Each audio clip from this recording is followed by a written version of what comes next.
So yes, believe it or not, Google actually tracks you from dawn to dusk. So go to your App Store, Play Store, and search browser. Now browser.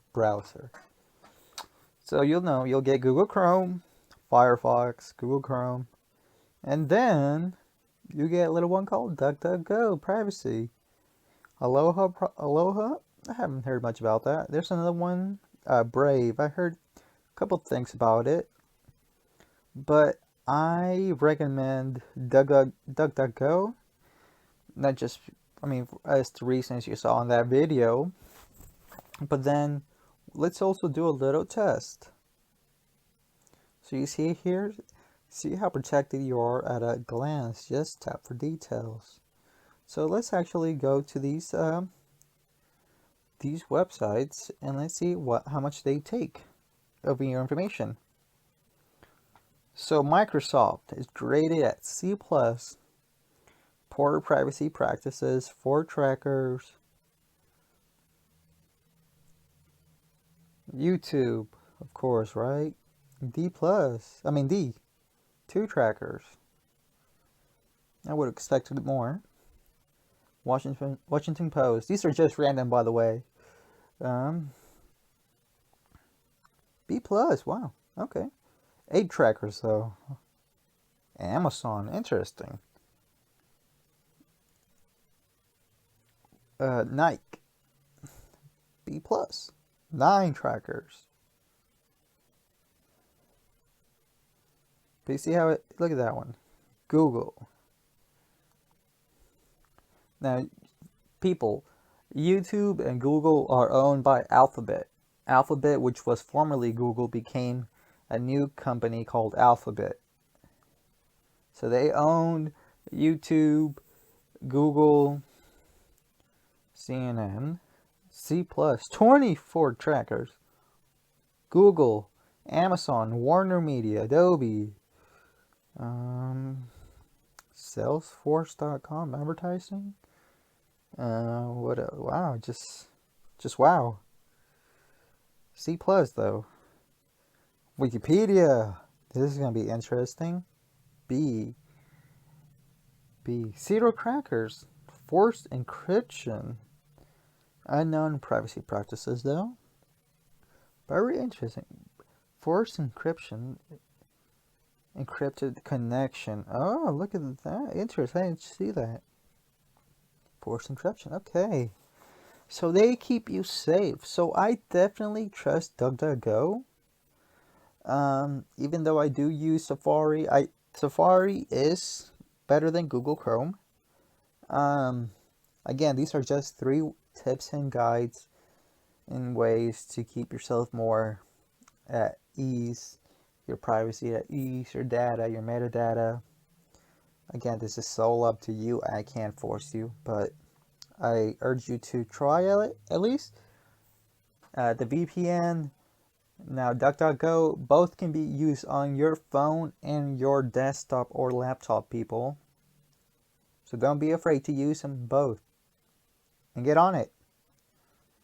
It's been Sin Mao. We had an FBI consultant on the picture. He told me that 1 in 5 phone calls that you make are recorded and logged. And I laughed at him, and then he played back a phone conversation I'd had 2 years prior to joining the picture. The FBI consultant. And it was like one of those phone calls that was like, you know, what are you wearing type of things. All right, the DOJ is prepping to pump the brakes on Facebook's plans for end-to-end encryption of its messaging services.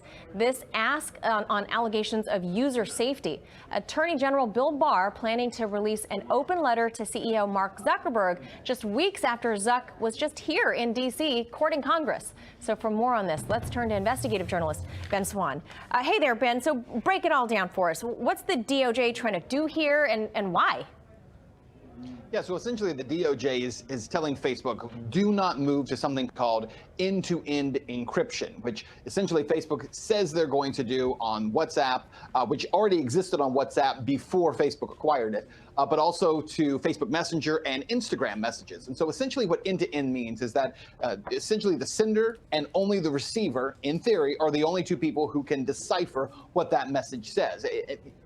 Facebook wouldn't be able to read it. Law enforcement wouldn't be able to read these messages. It would be a truly private message encrypted on one end, straight to the other end. And so that's the theory of how it works. So what Bill Barr is saying, and he's been making a lot of noise about this now for months, is that encryption, end-to-end encryption, should not exist. Tech companies should not be able to provide it to their customers because he says it creates a kind of a safe haven for criminals to conduct all kinds of criminal activity. But what Barr is failing to recognize, he keeps demanding that law enforcement be given backdoors into all encryption. That's what he wants all tech companies and all social companies to do, is to provide backdoors for law enforcement. But if you build backdoors into your system, anyone, not just law enforcement, can access those backdoors.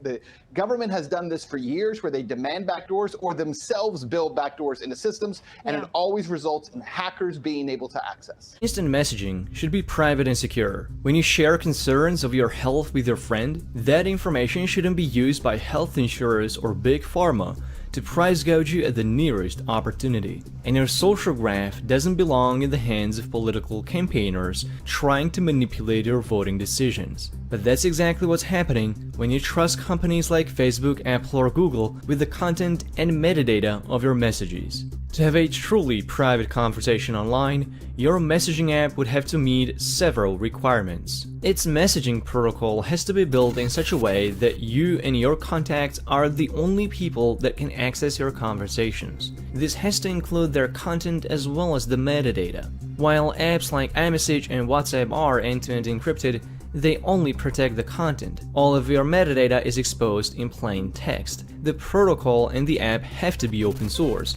The biggest takeaway from the NSA leaks was that all proprietary software has potentially secret backdoor for the government mass surveillance. Security experts cannot independently audit the code, and we have to blindly trust the developers' words they aren't spying on us. Encryption in the app has to be seamless and requiring no user interaction. Even the most secure app is only as secure as its weakest link. And in the tech world, that weakest link is humans.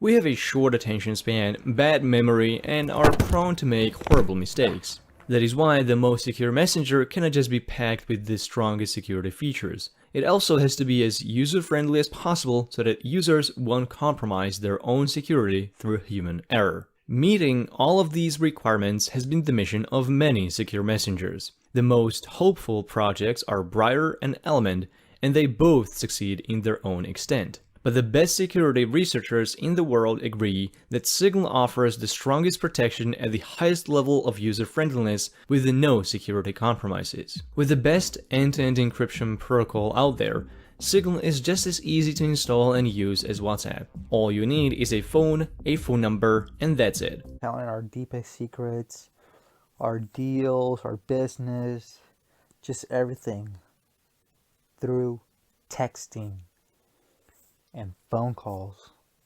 whether it be on Snapchat, Messenger, iMessage, or regular message, text message, video call, FaceTime. We are incriminating ourselves with what we say, and not just incriminating ourselves. No, that we are giving up our privacy. We're just saying everything. So, go to your app store, Play Store, look up encrypted messaging. What?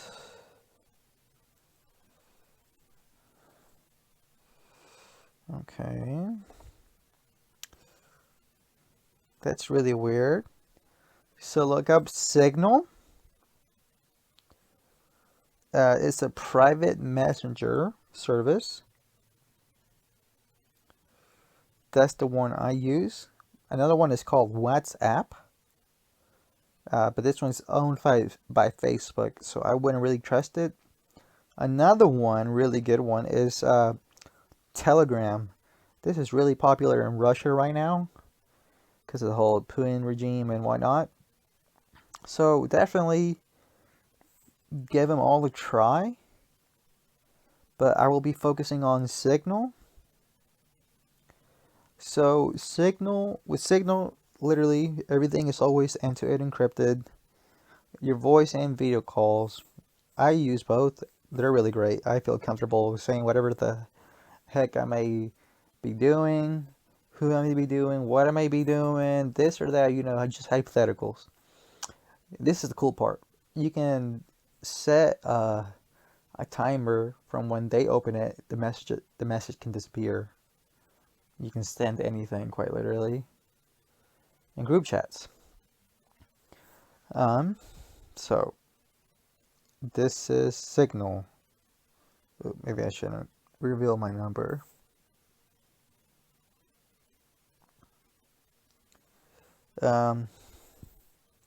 Really not much to say.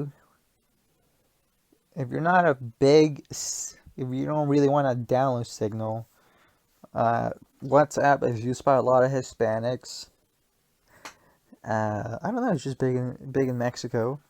It already has end-to-end encryption, but again, it's owned by Facebook, so I wouldn't really trust it. And if you don't, okay, let's say you don't want WhatsApp, you don't want Signal, and you're gonna talk reckless, this or that. Okay, there's still one last thing you can do. If you have Facebook, which a lot of people do, and if you have Messenger, which a lot of people do, you can do something called secret conversations, which I don't know what they call it. Well, secret, yes, but you call it encrypting conversations. So secret, I'm going to click on this person. So encrypted end-to-end across all your active mobile devices. Down here, just like in Signal, you can set however much time you need. And they will be, in theory, from what Facebook says, just between you two. So that should say something. Then if these are encrypted, then every other message is quote unquote open. So people, be careful what you're posting on Facebook, on Snapchat. All your data can and is being collected. And guess what? It can be used against you. Now, I'm not promoting any illegal activity. All I'm trying to do is promote the concern of privacy and what we give out to corporations and the government. So this has been 3 ways and tips on how to become the Invisible Man. The next episode will be called The Future. For us, for you, for me, for everyone. The future. This has been Sen Mao. Add me on Facebook. Add me on Snapchat.